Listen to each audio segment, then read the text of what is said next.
In this video I'm going to be showing you a build that allows your character to become an unstoppable powerhouse, capable of dealing tons of damage at melee range while still being able to use a few spells to deal damage from a distance. Both the reach and overall damage output of this build has really surprised me, and the best thing about it is that you can get it very early on into your playthrough. And of course I will be going through all the skills, ashes of war, incantations and spells, as well as the ideal stat distribution and recommended equipment so that you can optimize this build and get the most out of your character. So without any further ado, hello everyone, my name is Dark Hero and let's get started.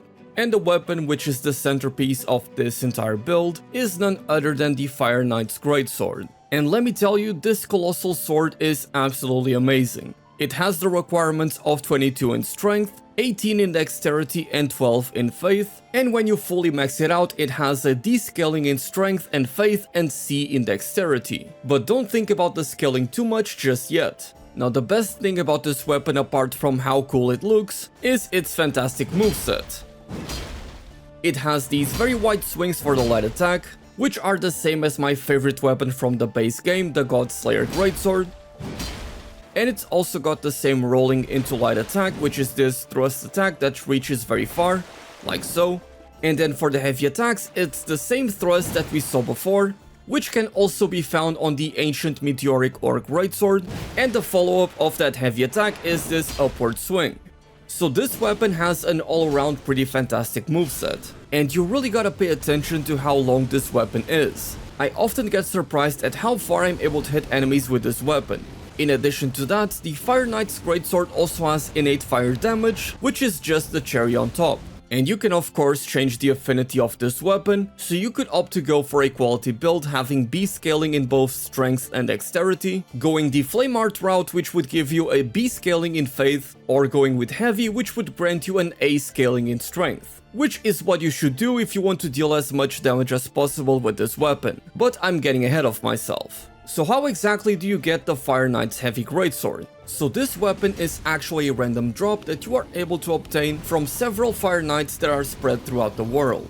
But just keep in mind that the only ones that can drop the weapon for you are the ones that are wielding the Greatsword. If they're using a different weapon, then you may not be able to get it. However, there is a very easy way for you to be able to farm it. So if you come from the start of the DLC all the way here to the Shadow Keep, there's going to be a Fire Knight here that you can farm very easily. To farm this efficiently, unlock the storehouse first floor. From here you'll want to turn back and ride the elevator down. And right in front of you there should be a Fire Knight wielding a greatsword. Defeat him as fast as you can, and if you are lucky you'll be able to get the weapon from him. That being said, there are a few things that you can do to increase your item discovery and be able to have better odds to get the weapon. For one, you could consume the silver pickled foul foot, which is going to temporarily boost your item discovery. And you can of course also use the silver horn tender for the same effect. Additionally, you could equip the silver scarab talisman, which will massively increase your item discovery. And of course you can also increase your arcane stat, which will naturally increase your discovery rate, which can further be boosted by equipping pieces like this, which will give you additional points in arcane. And while you are farming for the Fire Knight Greatsword, you'll be able to get multiple pieces from the Fire Knight himself, and thankfully they are actually quite good. With this build, you're going to try to take advantage as much as you can of the weapon's great reach. Being able to hit the enemies from a longer distance is going to allow you to deal a lot more damage and a lot safer. And that is especially true when you use your rolling attack to catch an enemy off guard. And with the huge amount of stance damage that you deal with this weapon, you're not even going to allow your enemies to retaliate until they have been hit by this weapon 2 or 3 times at least. And by that point, if they are not a boss and are somehow still alive, they'll likely be staggered, which means you'll be able to deal even more damage. And to further emphasize this playstyle, the Wondrous Physic mix that I recommend you to take is going to include the Stone Barb Cracked tier, which is going to make your attacks more likely to break the enemy stance. And then I would also recommend you to go with the Lead and Heart tier to boost your poise so you're able to power through enemy attacks and deal a lot of damage and break their own poise. That being said, if you are looking for a more offensive alternative, you can always go with the blood-sucking cracked tier, as this one is going to provide you a significant 20% attack power increase for 3 minutes, with the downside being of course that your HP is going to be draining every single second for those 3 minutes. Still, I find that the rate at which your HP goes down with the blood-sucking cracked tier is really not that impactful, especially given how much quicker you'll be able to defeat bosses with this mix, though admittedly it can be aggravating against bosses that like to leave. As for your Ashes of War, I would recommend you to go with either the Flame Skewer or the Flame Spear, with the Flame Skewer being a very powerful gap closer that deals a lot of damage, as well as a lot of stance damage that also has a follow-up attack for additional damage and will also coat your weapon in fire. And of course it's going to fit in nicely with the theme of the Fire Knight build. And as for the Flame Spear, this skill that can be charged deals a lot of damage and allows you to hit the enemy from a pretty safe distance. And much like with the Flame Skewer, the Flame Spear will also coat your weapon in fire. That being said, one very powerful alternative would be to go with the Ash of War Cracked Blade, which will reinforce your weapon, increasing its physical damage, and also greatly increasing its stance damage, allowing for you to be able to break the enemy's posture a lot more easily. Though of course this Ash of War is not really going to fit into the theme of the Fire Knight, though it is incredibly effective. Having said all of this, let's now look at my ideal stat distribution for this build. And I'm going to be sharing with you a couple of different stat distributions, one that is fit for level 150, which I would say is around where most would start the DLC, and then I'll show you a level 180 stat distribution, which is around where you will be by the time you finish the DLC. So at level 150, I chose to level my vigor to 60 just because of how hard the enemies hit in the DLC, and this number really feels like the baseline for how much vigor you should have. I then put 20 points into mine just to be able to use my skills and my spells more often, and the 30 points in endurance are there just to make sure that I can bring a good armor set that can give me a nice amount of poise, as well as a decent amount of stamina to be able to use my attacks often and still be able to dodge out of the way of an incoming attack. And with this much endurance, I don't feel the need to go for the Turtle Talisman. I then have 56 strength, and this is of course going to be your dump stat where you're going to try to level up as high as you possibly can. And then the 18 points in dexterity are there just so that I am able to meet the weapon's requirements. The 10 points in intelligence and arcane are there just because I started with the wrench, and the 25 faith is there for a couple of different spells. And then at level 180, there's not really a lot that is going to change. As you can see, I have raised my vigor from 60 to 66, just so that I am able to tank a few more hits, and I have leveled my strength all the way up to 80. Now there's going to be a lot of diminishing returns if you start putting more points into strength, so at this point I would much rather invest into additional vigor, endurance, and possibly even faith. This stat distribution is going to allow you to dish out a lot of damage, all the while having a very good amount of health, and still be able to use a decent variety of spells, which I'll talk about in a moment. But now that we have gone over the general game plan with this build as well as the stat distribution, let's go over all of the spells, talismans, and equipment that really help this build come together.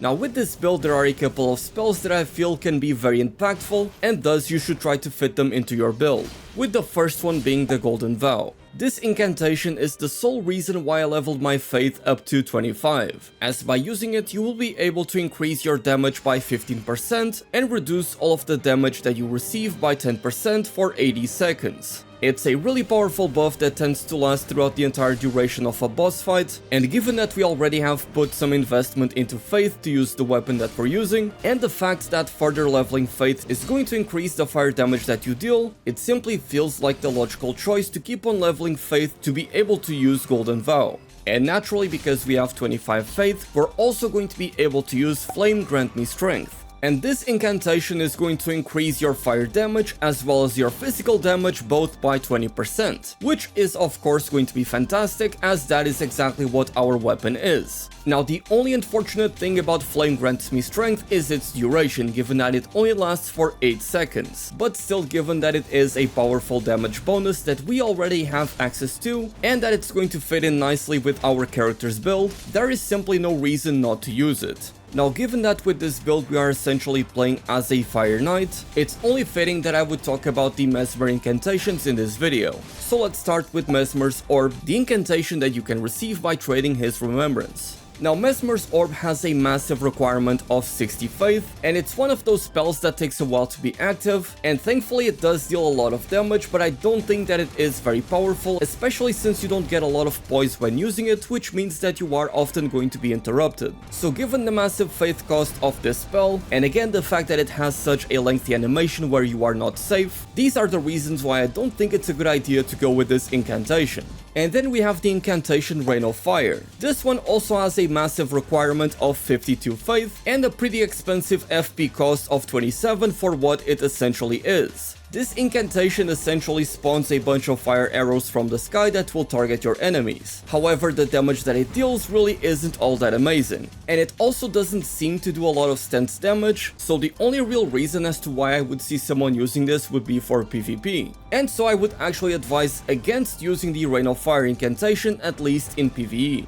Now, as for the final Mesmer incantation, that is the Fire Serpent. Now, this incantation is one that you have seen the enemies use a lot throughout your playthrough, where they summon a fire orb that after a short delay will home in on the enemy. And that is exactly what it does on your hands. Now, for one, you can actually charge this spell to do more damage, which is pretty nice. However, the downside of the Fire Serpent is that it really doesn't deal a lot of damage. On top of that, the Fire Serpent also doesn't have a lot of range. And so, in a lot of situations, you would be much better off simply using the Lightning Spear incantation, as the Lightning Spear not only has a much bigger reach, but it also deals a lot more damage. And that is the case even if you are using armor and the seal that specifically boosts Mesmer's incantations. However, there are actually a couple of case scenarios where using the Fire Serpent is going to be more beneficial. The fact that you can summon the Fire Serpent very quickly and you can jump at the enemy and try to open them up and deal damage allows for you to assault the enemy with a burst of damage all at once. And I imagine that Fire Serpent is going to be specifically powerful in PvP or against NPC characters that can try to dodge out of the way of your attacks. If they try to dodge the Fire Serpent, you can then catch them with your light attack and vice versa.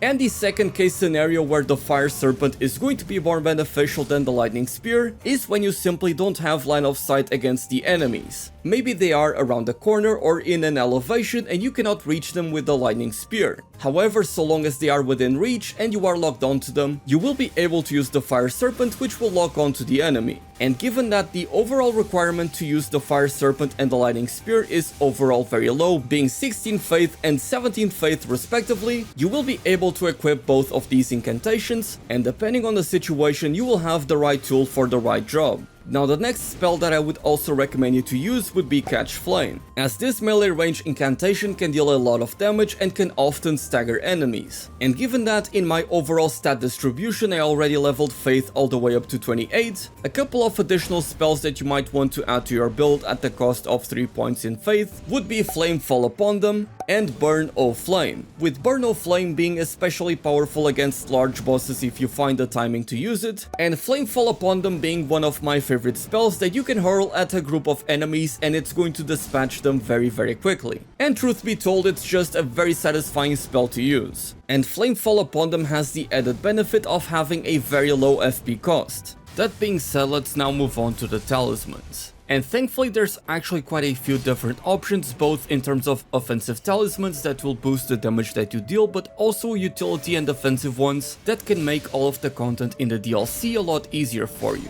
And the first is the Shard of Alexander, which is going to greatly boost the damage of your skills. And so whether or not you're using the Ash of War Flame Skewer or Flame Spear, you're going to be able to deal much more damage with this talisman. And in the same line of thought, the Godfrey icon would also be a very powerful talisman, as it is going to increase the damage of your charged spells and skills. So if you are using the Flame Spear Ash of War, you're going to get a lot of benefit from this, especially as all of your offensive spells can be charged. That being said, if you are using the Ash of War Flame Skewer, then you're not going to get benefit from this, so there is a bit of a downside there.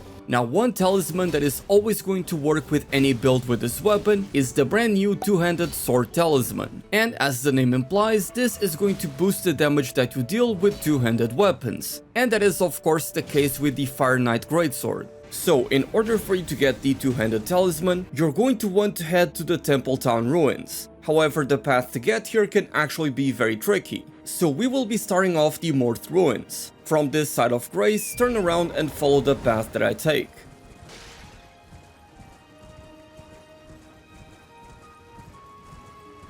There's going to be a bunch of enemies in this area, but you can always just ignore them and keep on going.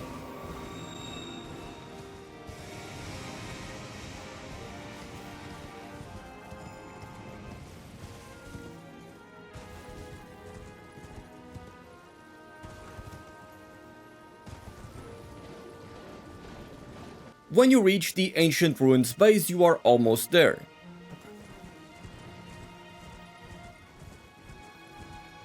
Just be careful not to get hit by the giants, of course.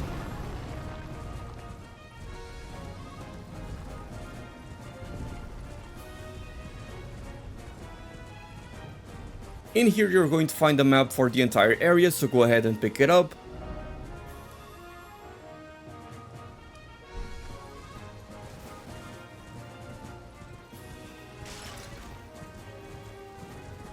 And now you have reached the site of grace. Now that you have reached the Temple Town ruins, simply follow the path that I take.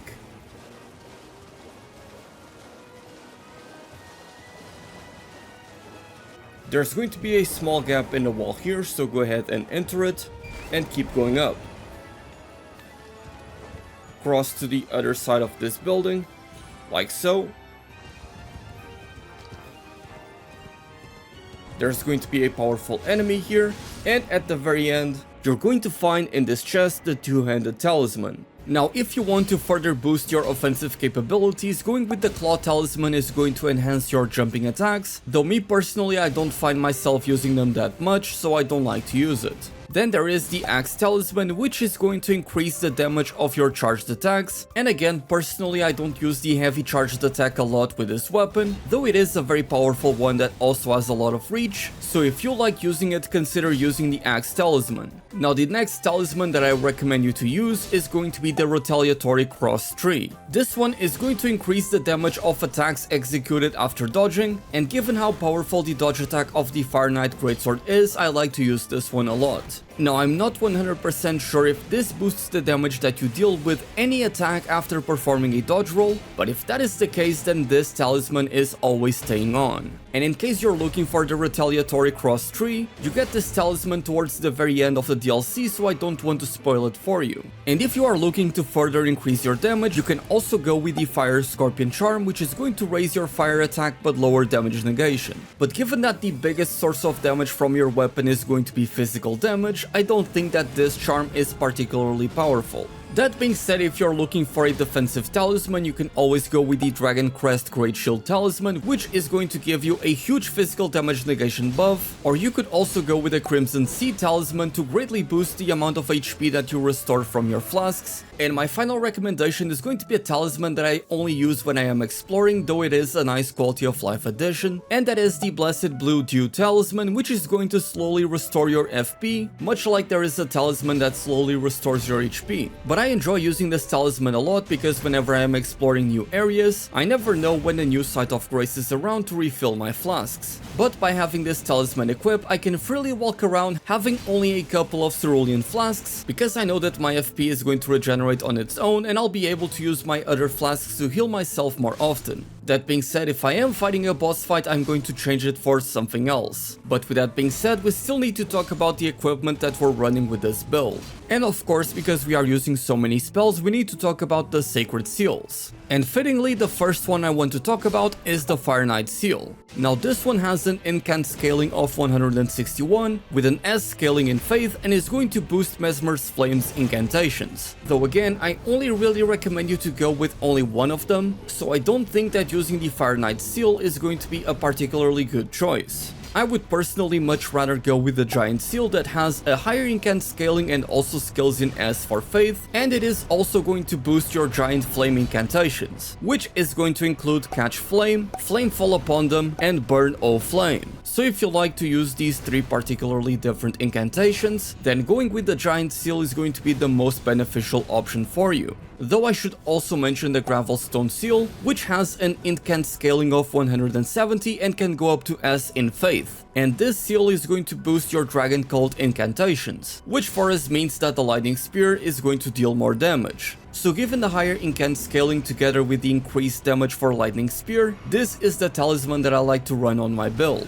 Though that being said, if you're trying to keep the build more thematic and around the fire spells, then maybe you would prefer to go with the other two seals. Now, as for your armor, there are a couple of different pieces of equipment that you might consider adding to your build. Starting with the Winged Serpent Helm, which on top of looking really good, is going to enhance your Fire Knight skills. And again, given that I recommend you to go with the Flame Spear or Flame Skewer, this is going to work wonders for our build. Then there is also the Fire Knight Helm, which is going to slightly increase your maximum HP, stamina, and maximum equip load. So if you are using a different Ash of War but would still like to keep to the theme of a Fire Knight, then this is the helmet for you. Then there is the Fire Knight armor that can also be farmed by defeating these enemies, which is going to increase the damage of Mesmer's incantations. Now of course you are free to use any piece of armor that you want, so you can go ahead and take for example the Divine Beast's head, which is going to provide you with a lot of damage negation on top of adding 4 to your strength and dexterity, but just make sure that your poise is at 51 or higher to meet the initial breakpoint. And I really hope that you're able to see just how powerful this build is, while still having plenty of room for you to be able to change and customize this build to add more quality of life and defensive options. And if you like this build, then please consider subscribing to the channel, as I will be making many more builds and guides for Elden Ring. With that being said, my name is Dark Hero, and thank you all so much for watching.